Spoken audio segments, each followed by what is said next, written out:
Enfin, vous connaissez la recommandation pour protéger les enfants des effets nocifs de la consommation d'écran. C'est pas avant 3 ans.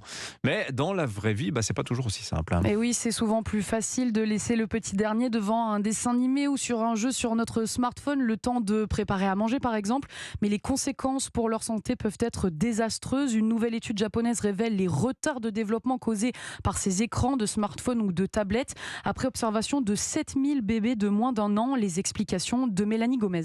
Premier constat dans cette étude, beaucoup trop de bébés sont surexposés à la télévision, aux tablettes ou même aux jeux vidéo. Pour un tiers d'entre eux, c'est 1 à 2 heures par jour et cela va même plus loin. Pour 20% d'entre eux, cela peut aller jusqu'à 4 heures. Mais le plus inquiétant, c'est que ces chercheurs montrent qu'il y a une association entre ces durées excessives d'exposition et des retards de développement chez ces mêmes enfants à l'âge de 2 ans.